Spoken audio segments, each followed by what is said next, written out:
Bismillahirrahmanirrahim. Assalamualaikum warahmatullahi wabarakatuh. Innal hamdalillah nahmaduhu wa nasta'inuhu wa nastaghfiruh wa na'udzu billahi min sururi anfusina wa min sayyiati a'malina. Man yahdihillahu fala mudilla lahu wa man yudlil fala hadiyalah. Asyhadu an la ilaha illallah wahdahu la syarika lah wa asyhadu anna Muhammadan abduhu wa rasuluh. Ya ayyuhalladzina amanu ittaqullaha haqqa tuqatih wa la tamutunna illa wa antum muslimun. Ya ayyuhan nasu ittaqu rabbakumul ladzi khalaqakum min nafsin wahidah wa khalaqa minha zawjaha wa batha minhuma rijalan katsiran wa nisaa'a wattaqullaha alladzi tasaaluna bihi wal arham innallaha kana 'alaikum raqiba. Amma ba'd. Bapak-bapak yang semoga dirahmati oleh Allah Subhanahu wa taala. Alhamdulillah, pada kesempatan pagi yang insyaallah penuh barokah ini kita dipertemukan oleh Allah Subhanahu wa taala dalam sebuah pertemuan yang mulia. Kenapa mulia, Pak? Bukan karena sembakonya ya, Pak. Insyaallah pertemuan ini mulia karena diniatkan datang ke sini untuk belajar ngaji ya. Untuk belajar ilmu agama, untuk memahami apa yang dikatakan oleh Allah Subhanahu wa taala dan apa yang disabdakan oleh baginda Nabi sallallahu alaihi wasallam. Kita berusaha untuk bisa mengisi waktu kita dengan ilmu, dengan benar-benar apa yang disampaikan oleh Allah itu kita paham, kita bisa menjalankan. Apa yang disampaikan oleh Kanjeng Nabi sallallahu alaihi wasallam kita bisa paham. Makanya butuh belajar. Dan belajar ini tidak dibatasi dengan umur, Pak. Belajar ilmu agama itu terus sampai kita bertemu Allah Subhanahu wa taala. Sampai meninggal dunia. Karena itu kewajiban kita, Pak. Sekarang, Pak, kita mau ngomong sama istri aja, ngomong sama anak, kalau nggak pakai ilmu, Pak, ujung-ujungnya, Pak, ribut ya kan, banteng piring nanti istri. Karena kita tidak melandasi semuanya dengan ilmu. Jadi dalam artian kita mau ngapain aja butuh ilmu, Pak. Apalagi ilmu agama. Kita mau nanam padi, Pak. Kalau nggak punya ilmunya, jadi padi atau enggak, Pak? Jadinya rambutan nanti. Jadi semua itu butuh ilmu, apalagi ilmu agama. Kita mau sholat, Pak. Kalau nggak punya ilmunya, ya sholatnya tidak diterima oleh Allah Subhanahu wa taala. Kita mau sedekah, mau berinfak, kalau kita nggak punya ilmunya, ya akhirnya sia-sia. Seperti tadi, ketika kita mau nanam padi, nggak punya ilmunya tentang menanam padi, ya akhirnya nggak panen, Pak. Karena nggak punya ilmunya. Nah, semua kita butuh ilmu. Kita punya keluarga, apalagi kita kepala keluarga. Jadi kita mau bawa keluarga ini kemana, Pak? Ke surga atau ke neraka? Ya tinggal pilih. Kalau mau ke surga berarti gimana caranya bawa keluarga ini ke surga? Berarti butuh ilmu. Kalau mau ke neraka, nah itu nggak butuh apa-apa, Pak. Tinggal hidup begitu saja. Tapi kita semua pengen bawa diri kita dan keluarga kita ke dalam surga Allah Subhanahu wa taala. Karena Allah Subhanahu wa taala mengatakan ku anfusakum wa ahlikum naro.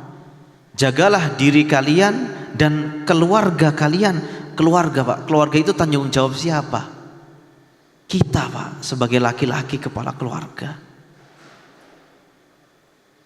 Agama istri kita, agama anak-anak kita, itu tanggung jawab kita. Nanti di hari kiamat kita yang akan ditanya oleh Allah. Kenapa ini istrinya bisa begini, nggak pernah sholat? Kita yang akan ditanya Pak. Kenapa nih anak-anaknya kok sulit pergi ke masjid? Kita yang akan ditanya. Makanya untuk mengurangi tanggung jawab beban kita di akhirat, sudah kewajiban bagi kita semua Pak, khususnya para pemimpin keluarga, belajar ilmu agama. Karena kita membawa keluarga ini ke surga. Dan semoga kita termasuk orang-orang yang bisa masuk ke dalam surga Allah bersama seluruh keluarganya. Amin ya rabbal alamin. Tapi nggak cuma bisa doa Pak, kita berusaha. Dan semoga belajar ini Pak menjadi tiket terbesar kita membawa diri kita dan keluarga kita ke surga Allah Subhanahu wa taala. Jadi niatkan benar-benar karena Allah. Kita belajar ini untuk bisa membawa diri kita dan keluarga kita ke surga Allah Subhanahu wa taala. Bukan hanya sebatas pembagian sembako dan lain sebagainya, tapi lebih besar. Biar enggak sia-sia Pak. Jauh-jauh kita ke sini biar enggak sia-sia. Bisa dipahami ya? Dan insya Allah semoga Allah Subhanahu wa taala menjadikan pertemuan kita ini pertemuan yang barakah, sehingga bisa membawa kita ke dalam surga Allah Subhanahu wa taala. Dan ini pemilihan tempat yang bagus Pak, di masjid. Salah satu kewajiban kita Pak, memakmurkan masjid. Sekarang Pak, lebih ramai mana Pak? Masjid-masjid yang ada di sekitar rumah kita atau pasar tumpah Pak setiap hari Minggu? Mana yang lebih ramai? Padahal masjid kita itu buka 24 jam setiap hari, nggak ada tutupnya, dan wajib untuk didatangi minimal sehari 5 kali. Tapi kalau pasar tumpah itu cuman buka di hari Ahad pagi, tapi ramainya Masya Allah. Sedangkan masjid Pak setiap hari buka, kok malah cuman beberapa orang. Berarti kan ini ada yang salah Pak. Siapa yang salah, masjidnya atau warganya? Ya kita semua Pak sebagai kaum muslimin, khususnya laki-laki. Nabi SAW pernah ditanya Pak, wahai Rasulullah, tempat apa sih yang paling dicintai oleh Allah Subhanahu wa taala di muka bumi ini? Nabi SAW mengatakan, ahabbul biladi ilallah masajiduha. Wahai sahabat, wahai yang bertanya, tempat di muka bumi ini yang paling dicintai oleh Allah Subhanahu wa taala itu masjid-masjidnya. Semua masjid Pak di muka bumi ini, bukan masjid Sabilun Najah doang. Semua masjid yang ada di muka bumi ini tempat yang paling dicintai oleh Allah Subhanahu wa taala. Bukan rumah kita Pak. Kemudian ditanya lagi, tempat yang paling dimurkai atau dibenci oleh Allah itu apa wahai Nabi? Wa abghadul biladi ilallahi aswaquha. Tempat yang paling dibenci oleh Allah, dimurkai itu pasar-pasarnya. Itu yang ngomong bukan saya Pak, itu Kanjeng Nabi SAW. Tempat yang paling dicintai itu masjid, tempat yang paling dibenci itu pasar. Nah sekarang coba kita bisa lakukan survei Pak, mana yang paling rame? Pasar, mall, atau masjid? Nah ini kan ada apa? Kenapa masjid sepi sedangkan pasar ramai? Berarti ini setan lebih kuat Pak daripada keimanan kita. Masjid sepi Pak, apalagi pemuda Pak. Anak-anak kita jarang sekali mereka ada yang ke masjid. Makanya bapak-bapak yang semoga dirahmati oleh Allah, tugas kita Pak memakmurkan masjid. Minimal datang 5 kali dalam sehari untuk sholat wajib berjamaah. Itu tempat yang paling dicintai oleh Allah. Kalau kita mencintai apa yang dicintai oleh Allah, pasti Allah kasih kebaikan yang banyak Pak. Kalau sekarang Pak, aduh kenapa sih rizki saya sulit sekali, anak saya sulit diatur, istri saya ngomel-ngomel terus. Kenapa ya? Itu kalau orang gak punya keimanan Pak, dia akan udahlah cerai aja, udahlah kamu keluar dari rumah. Tapi kalau orang muslim, dia bijak Pak. Yang disalahin bukan mereka, tapi kita muhasabah. Mungkin Pak, mungkin kenapa anak-anak kita, istri-istri kita seperti ini, kitanya jauh dari Allah, kitanya jarang memakmurkan masjid. Masjid diantep gitu, ada azan biar gak didengerin, gak dipanggil jawaban adzannya. Mungkin salah satunya itu. Maka ketika ada permasalahan dalam kehidupan, coba Pak, datang ke masjid. Datang ke masjid, beribadah, memakmurkan masjid, bersihin masjid. Insya Allah Pak, janji Allah, Allah kasih kebaikan yang banyak dalam kehidupan kita, baik di dunia maupun di akhirat. Khususnya di akhirat Pak. Kalau kita berbicara tentang masalah akhirat, pasti mengerikan Pak, sangat mengerikan. Nanti itu Pak, ketika kita menunggu di padang mahsyar, menunggu diadili oleh Allah Subhanahu wa taala, kita tuh antri Pak, antri seperti antrian sembako bansos gitu Pak. Ngantri Pak. Dan ketika kita mengantri di padang mahsyar ini, Allah dekatkan kita dengan matahari sejengkal. Jadi matahari itu sangat dekat dengan kita. Makanya pada hari itu semua manusia menginginkan naungan, perlindungan biar gak panas. Dan tidak ada naungan selain hanya naungan dari Allah Subhanahu wa taala. Gak bisa Pak RW memberikan naungan kepada masyarakatnya, presiden memberikan naungan kepada rakyat, yang gak bisa. Bahkan Kanjeng Nabi gak bisa memberikan naungan. Yang hanya bisa memberikan naungan hanya Allah Subhanahu wa taala. Dan lihat apa kata Nabi sallallahu alaihi wasallam, sab'atun yudhilluhumullah fi dhilli yauma la dhilla illa dhilluh. Nanti itu pada hari itu ada 7 golongan Pak, hanya 7 golongan manusia yang dapat naungan Allah. Cuman 7 Pak, gak ada ke-8. Cuman 7 golongan yang akan dinaungi oleh Allah Subhanahu wa taala. Di antaranya Pak, rajulun qalbuhu mu'allakun fil masajid. Orang yang akan dinaungi di hari kiamat kelak adalah orang yang hatinya, ini seorang manusia, seorang mukmin yang hatinya selalu terikat dengan masjid. Dalam artian orang yang selalu memakmurkan masjid, menghidupkan masjid, Allah akan berikan naungan pada hari di mana tidak ada naungan melainkan hanya naungan Allah. Itu sangat besar Pak keutamaannya Pak. Cuman sekarang masalahnya kita mau nggak capek-capek untuk memakmurkan masjid. Kadang kita begitu gitu.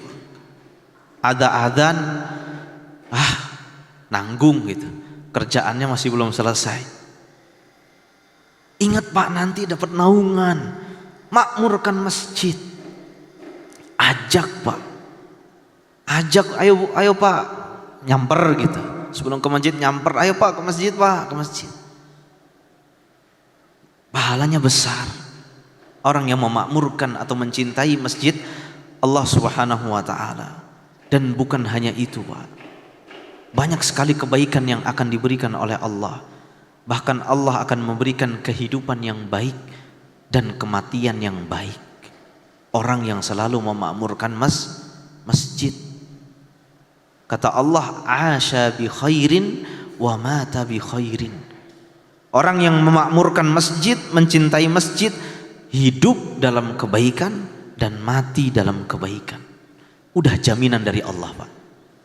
Kalau kita ingin meninggal di atas kebaikan, makmurkan tempat yang paling dicintai oleh Allah, masjid. Jadi ketika ada azan, jawab, Pak. Jangan nanggung-nanggung. Kerjaan bisa sholat berapa menit, Pak? Paling cepat. Paling cepat sholat berjamaah itu 5 menit. Luangkan sebentar sholat. Insya Allah kebaikan, Pak, akan datang. Gak usah diragukan lagi, itu janji Allah.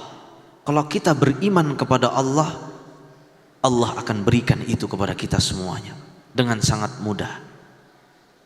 Maka itu pesan saya yang pertama yang sering terjadi ya, di masyarakat kita.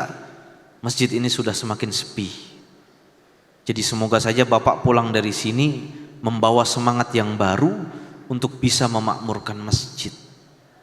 Nggak apa-apa, Pak, cuman bersih-bersih, kemudian azan, kemudian ngajak. Itu semua mulai dari kita. Nanti anak kita akan melihat, oh Masya Allah Bapak rajin ke masjid. Setahun, nggak lama, sehari mungkin baru, oh Bapak rajin ke masjid. 2 hari lihat lagi anaknya, oh Bapak rajin ke masjid. Mungkin seminggu anaknya mau ikut, Pak. Nggak usah kita paksa tiba-tiba ikut sendiri di belakang. Bahkan mungkin bisa jadi datang duluan daripada kita, Pak. Itu semua kita mulai dulu, Pak. Insya Allah ketika kita memakmurkan masjid, yakin kebaikan sangat banyak menunggu kita, Pak, yang Allah akan berikan kepada kita.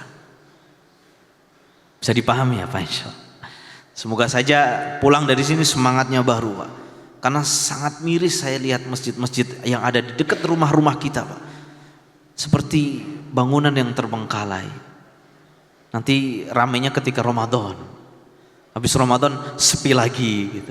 Semoga saja program kita juga sampai ke sana. Awalnya kita ingin mengadakan di masjid-masjid ya. Tapi karena kemampuan kita belum sampai ke sana, kita berusaha untuk di sini dulu.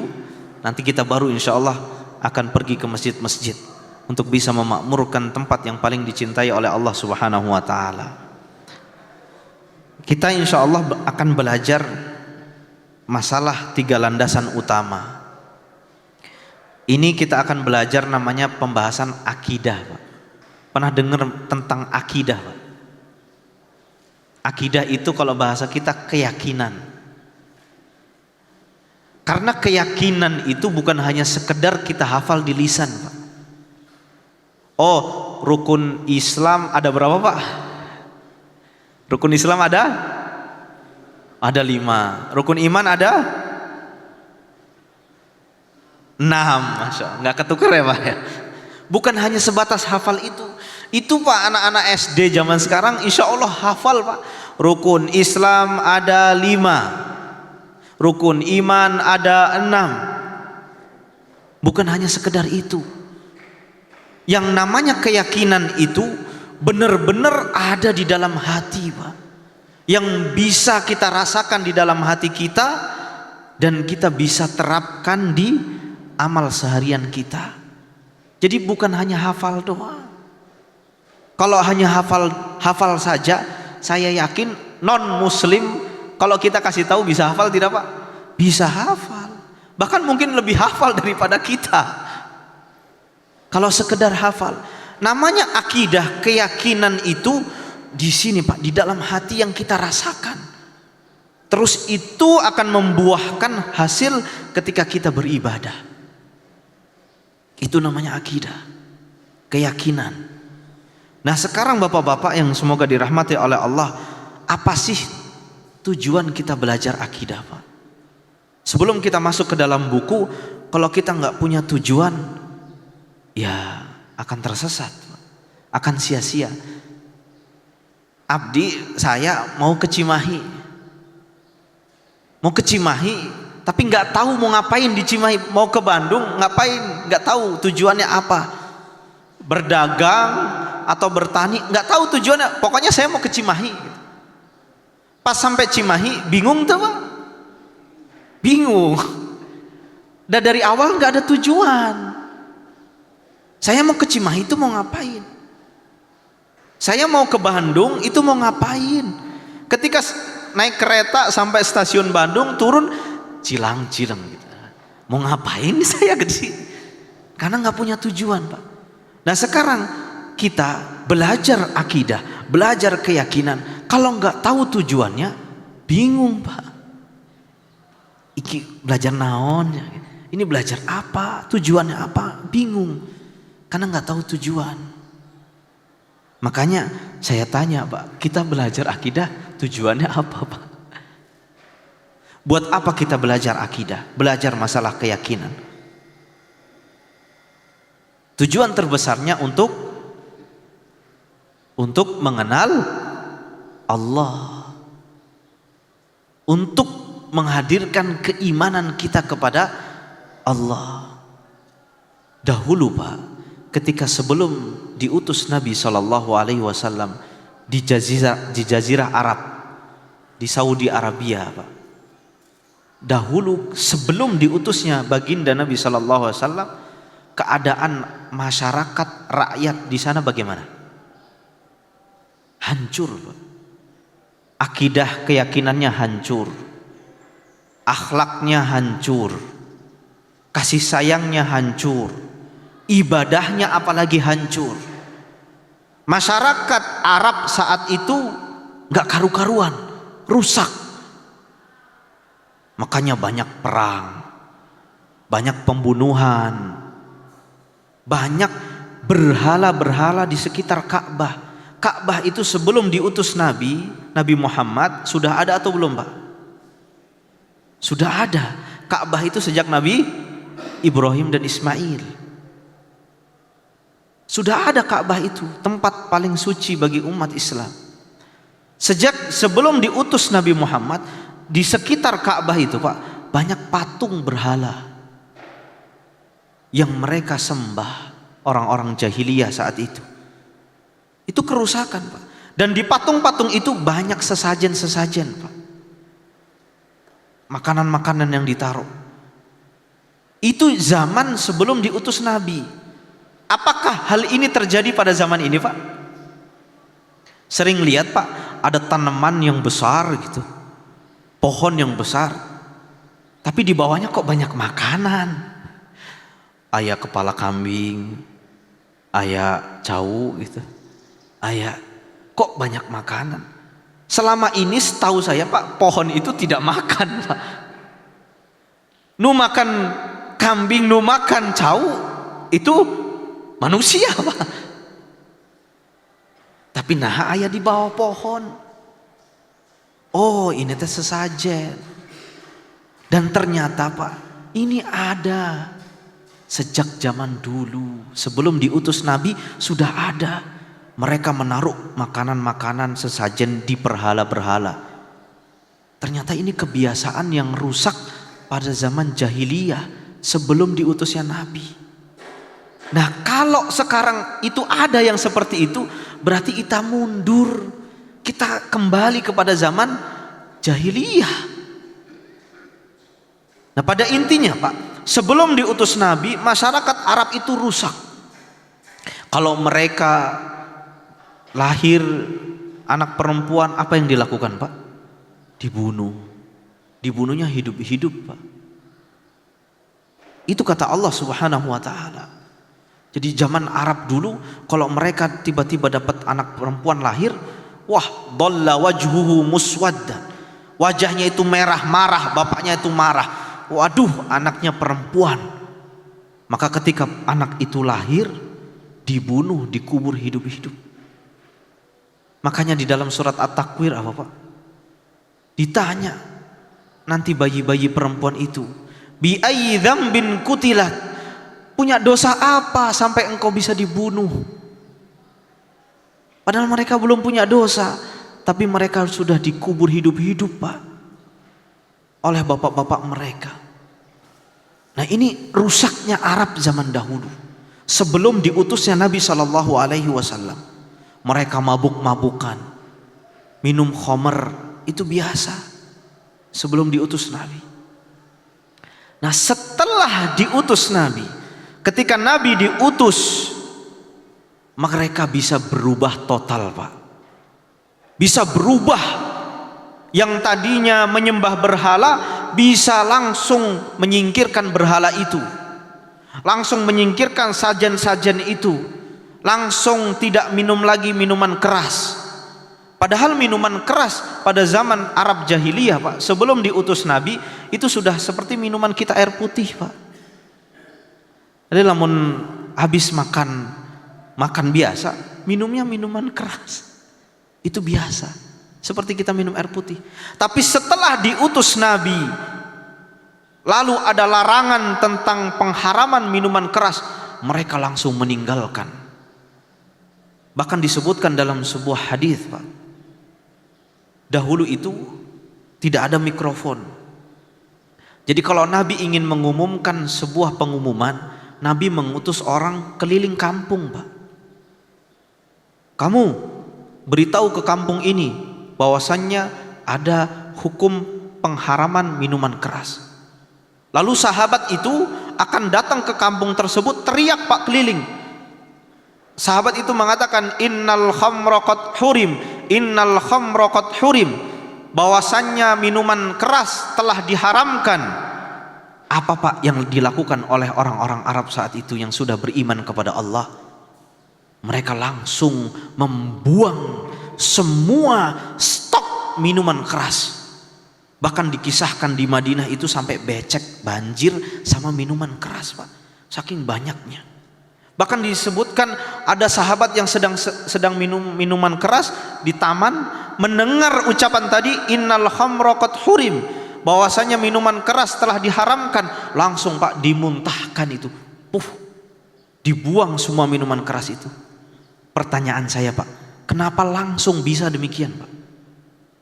Langsung nurut Kanjeng Nabi Shallallahu Alaihi Wasallam, nurut dengan syariat Allah. Kok bisa itu? Pertanyaannya gimana, Pak? Kenapa bisa, Pak? Karena keimanan, Pak, keyakinan kita, Pak, keyakinan sahabat itu tentang Allah Subhanahu Wa Taala. Maka langsung nurut. Nah sekarang, Pak, kita diperintahkan untuk sholat 5 waktu. Masih sulit banget untuk bisa melaksanakannya. Itu apa yang salah, Pak? Keyakinan kita, Pak. Bukan umur, Pak, bukan kesehatan. Tapi yang salah itu keyakinan kita. Kita disuruh puasa, masih sulit, berat untuk berpuasa. Itu apa sih yang salah, Pak Ustadz? Yang salah itu keyakinan kita. Maka tujuan terbesar kita belajar akidah, Pak, untuk memperkuat keyakinan, keimanan kita, sehingga ketika ada syariat kita mudah melakukannya, Pak. Seperti tadi orang-orang Arab, setelah diutus Nabi Shallallahu Alaihi Wasallam, mereka menjadi orang pertama yang bisa tunduk kepada syariat Islam.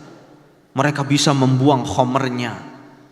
Kalau sudah kebiasaan, Pak, mau ditinggalkan itu sulit atau enggak, Pak? Sulit, Pak. Namun orang kebiasaan ngerokok, Pak, punten ya, Pak. Udah kebiasaan ngerokok, Pak, badan ninggalkan teh hesek bisa. Benar enggak, Pak? Benar. Namanya sudah kebiasaan, Pak. Mau ditinggalkan tuh sulit sekali. Orang kebiasaan minum cai hangat gitu, minum cai teh gitu, minuman teh hangat, ditinggalkan teh sulit, Pak. Jujur, Pak, saya bukan orang Sunda ya, mohon maaf kalau bahasa Sunda saya nggak halus gitu. Saya orang Jogja, Pak. Saya bukan orang Sunda, menjadi orang Sunda karena nikah dengan orang Sunda. Jadi mohon maaf, Pak, kalau ada bahasa Sunda yang saya salah gitu ya, masih kasar ya, hapunten pisan, Pak. Saya masih belajar untuk bisa belajar bahasa Sunda gitu. Jadi maaf sekali kalau masih sulit gitu. Ada kebiasaan orang Sunda yang saya lihat aneh Pak. Ya istilahnya nggak biasa buat saya. Lamun makan mau ngenah aya kerupuk gitu ya Pak. Namun di Jawa beli bubur ayam Pak, mau dibayar kerupuk Pak, nggak dikasih kerupuk. Kerupuk mah beli, ente gratis, beli terpisah. Jadi ketika saya bawa orang Sunda ke sana, istri saya bawa ke Jogja gitu, makan bubur ayam, entah ya kerupukan ngomel Pak, ih mana kerupuk? Kerupuk mah beli deh gitu, beli lagi. Kalau di Sunda mah kerupuk nambah sampai kenyang gitu Pak. Nah ini kebiasaan Pak, orang Sunda lamun makan bade ngeunah aya kerupukan, bade ninggalin kerupuk nih hese Pak, sulit, kayak ada yang kurang Pak. Nah ini juga Pak, ketika kita beribadah kepada Allah Subhanahu wa taala, ketika kita memeluk agama Islam, banyak syariat Pak yang harus kita lakukan. Lamun tidak dijadikan kebiasaan, sulit untuk kita lakukan. Sulit sekali Pak. Nah, yang bisa mendorong kita lebih semangat lagi melakukan itu adalah dengan keimanan. Nah itulah mengapa kita pentingnya belajar masalah akidah Pak. Masalah keyakinan, siapa Tuhan kita, siapa Nabi kita, apa agama kita sebenarnya Pak. Itu semua masuk di dalam keyakinan. Nah insya Allah di dalam buku ini Pak, itu akan mengulas 3 landasan utama. Apa landasan utama ini? Siapa Tuhan kita, siapa Allah Subhanahu wa taala. Kita akan lebih mengenal kepada Allah. Kalau kita nggak kenal dengan istri kita akan sayang atau tidak Pak? Habis nikah, nah iya pemajikan teh ngoroknya kia gitu. Oh ternyata memang bawaan ti lahirna ngorokna begitu. Akhirnya hari pertama mungkin kita jengkel, hari kedua, hari ketiga, makin cinta, makin mengenal. Nah kita kalau kita tidak kenal dengan Allah Pak, gimana kita ingin beribadah khusyuk kepada Allah Subhanahu wa taala? Gimana kita ingin taat dengan panggilan Allah Subhanahu wa taala kalau kita nggak kenal? Kemudian landasan yang kedua, kita akan belajar mengenal Kanjeng Nabi sallallahu alaihi wasallam. Jadi kita bilang saya mah cinta Nabi, tapi cintanya bagaimana? Apakah hanya sekedar cinta tapi tidak kenal apa yang dibawa oleh Nabi sallallahu alaihi wasallam? Makanya banyak orang yang salah dalam mencintai Nabi, kebangetan. Kemudian yang ketiga, kita akan mencintai atau mengenal agama kita sendiri, yaitu agama Islam. Nah ini semua masuk ke dalam keyakinan. Saya kira kita semua sudah hafal Pak. Iman kepada Allah, iman kepada nabinya, iman kepada Al-Quran, iman kepada hari kiamat. Masalah itu mah sudah dihafal, tapi masalahnya belum menancap di dalam hati. Sehingga ketika ada panggilan adzan hayya 'alas shalah, wah masih sibuk dengan dunianya. Itu kenapa Pak? Karena belum ada keyakinan, keimanan yang menancap di dalam hatinya. Makanya hese, berat Pak. Mau sholat teh berat, naon sih iya berat. Nah karena tadi keimanannya belum kuat. Tadi kita lihat para sahabat ketika mendengar pengharaman daripada minuman keras, langsung nurut, taat, tidak ada kompromi Pak.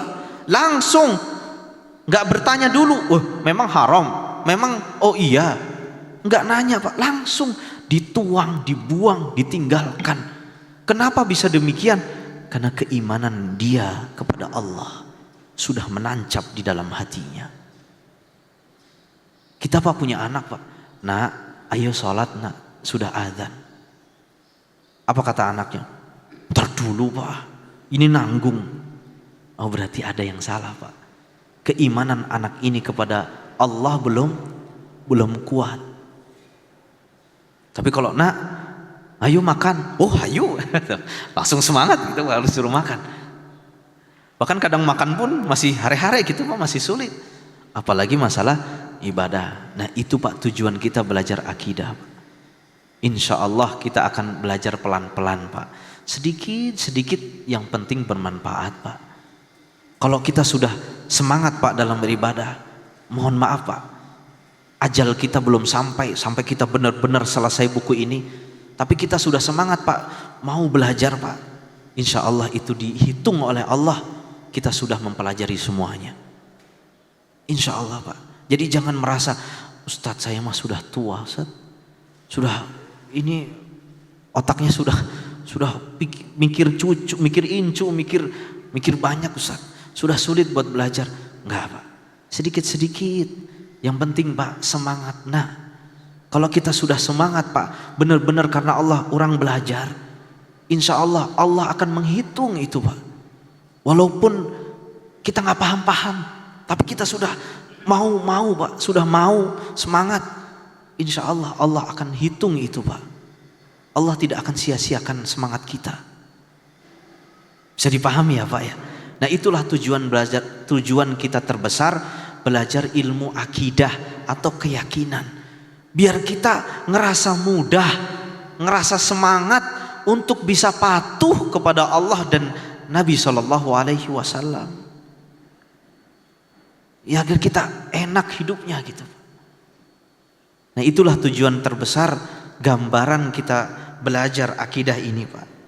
Sekali lagi namanya akidah Pak, keyakinan itu bukan hanya ucapan, bukan hanya hafalan, tapi benar-benar di hati orang, di dalam hati kita. Kita teh hamba Allah Subhanahu wa taala. Nah, itulah namanya akidah ataupun keyakinan. Waktunya sudah habis ya. Mungkin segitu dulu ya.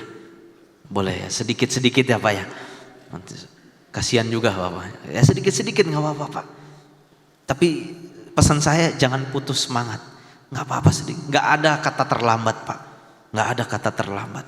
Alhamdulillah Pak masih mau belajar Pak. Di umur-umur yang sudah sekian. Takutnya Pak nanti kita kalau kita mau meninggal mau bawa apa Pak? Kalau nggak pernah belajar sama sekali. Alhamdulillah Pak. Ini nikmat dari Allah. Kita syukuri Pak. Di umur sekian Allah gerakkan hati kita untuk belajar.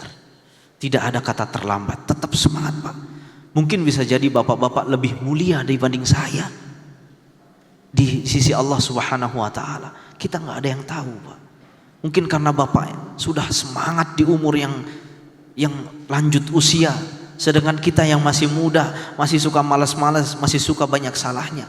Itu bisa jadi itu mengangkat derajat bapak langsung di atas kita semuanya. Maka semuanya kita niatkan karena Allah Subhanahu wa taala. Mungkin itu saja ya Pak ya untuk pertemuan kali ini.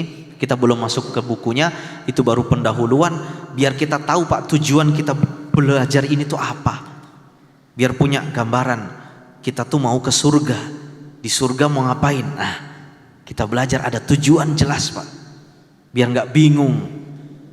Biar nggak ikut-ikutan, akhirnya ikut-ikutan demo gitu nyoba ya, ontong Pak, karena itu nggak ada tujuan Pak pada naon gitu, malah ngerugikan, udah orang sabar gitu, belajar agama dalamin, wah itu lebih bermanfaat daripada orang ikut-ikutan terjun ke ditu gitu Pak.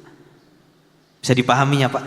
Tapi mungkin ada tanya jawab atau ada, mungkin ada yang ditanyakan Pak, mungkin 1-2, karena bapaknya mungkin ada kesibukan lain juga. Ya.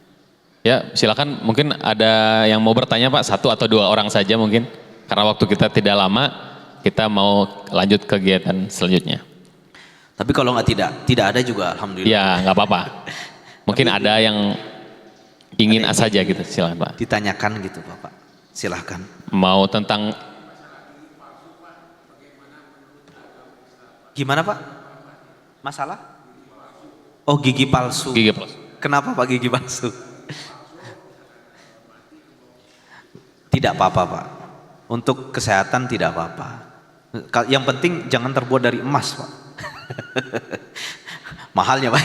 Gigi palsu tidak apa-apa. Menggunakan gigi palsu mungkin kita sudah ompong gitu ya Pak. badai masang gigi tenang naon insya Allah. Ke bawah mati gimana Pak? Tidak apa-apa insya Allah, tidak apa-apa, tidak jadi masalah.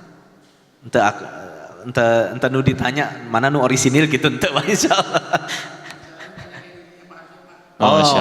Pada nggak apa-apa Pak, pakai palsu insya Allah nggak apa-apa. Ada lagi Pak? Ada lagi yang ingin bertanya? Ada lagi Pak yang ingin ditanyakan? Cukup? Cukup alhamdulillah.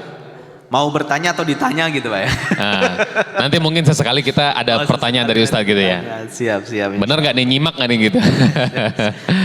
Ya pesan saya tetap semangat aja Pak. Dan yang terakhir mungkin sebagai penutup Pak, saya benar-benar minta maaf Pak. Ya karena saya masih belajar juga. Terus bapak-bapak sudah umurnya lebih tua daripada saya. Atau kalau ada kata-kata yang seakan-akan menggurui atau seakan-akan tidak sopan dan salah, mohon dimaafkan ya Pak. Kita sama-sama belajar, saya juga masih belajar, bapak-bapak juga, kita sama-sama belajar. Ya kalau ada salahnya itu mohon dimaafkan, kalau ada benarnya itu datang dari Allah Subhanahu wa taala. Mungkin kita tutup dengan doa kafaratul majlis. Subhanakallahumma wa bihamdika asyhadu an la ilaha illa anta astaghfiruka wa atubu ilaik. Wassalamualaikum warahmatullahi wabarakatuh. Pak Indra terlambat Pak Indra ya. Pak Indra dihukum ya terlambat. Terima kasih Pak. Assalamualaikum.